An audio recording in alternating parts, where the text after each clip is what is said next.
Genesis chapter 38. At that time Judah went down from his brothers, and visited a certain Adulamite, whose name was Hira. There Judah saw the daughter of a certain Canaanite man, whose name was Shua. He took her, and went in to her. She conceived, and bore a son, and he named him She conceived again, and bore a son, and named him Onan. She yet again bore a son, and named him Shelah. He was at Chezib when she bore him. Judah took a wife for his firstborn, and her name was Tamar. Judah's firstborn was wicked in Yahweh's sight. Yahweh killed him. Judah said to Onan, "Go in to your brother's wife, and perform the duty of a brother-in-law to her, and raise up offspring for your brother." Onan knew that the offspring would not be his. And it happened, when he went in to his brother's wife, that he spilled his seed on the ground, so as not to give offspring to his brother. The thing which he did was evil in Yahweh's sight, and he killed him also. Then Judah said to Tamar, his daughter-in-law, "Remain a widow in your father's house, until Shelah my son is grown up."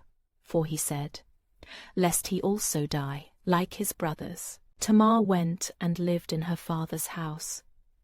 After a long time, Judah's wife, the daughter of Shua, died. Judah was comforted, and went up to his sheep shearers to Timnah, he and his friend Hira the Adulamite. Tamar was told, "Behold, your father-in-law is going up to Timnah to shear his sheep."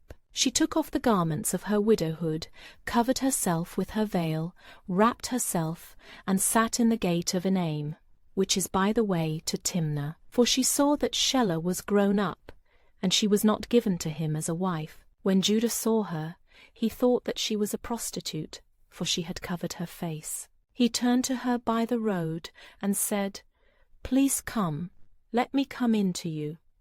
For he didn't know that she was his daughter-in-law. She said, "What will you give me, that you may come in to me?" He said, "I will send you a young goat from the flock." She said, "Will you give me a pledge until you send it?" He said, "What pledge will I give you?" She said, "Your signet and your cord, and your staff that is in your hand." He gave them to her, and came in to her, and she conceived by him. Then she arose, and went away, and put off her veil from her, and put on the garments of her widowhood. Judah sent the young goat by the hand of his friend the Adulamite to receive the pledge from the woman's hand, but he didn't find her. Then he asked the men of her place, saying, "Where is the prostitute?" "That was at Enaim by the road," they said. "There has been no prostitute here." He returned to Judah and said, "I haven't found her." And also the men of the place said, "There has been no prostitute here." Judah said, "Let her keep it, lest we be shamed. Behold, I sent this young goat, and you haven't found her." About 3 months later Judah was told, "Tamar your daughter-in-law has played the prostitute. Moreover, behold, she is with child by prostitution."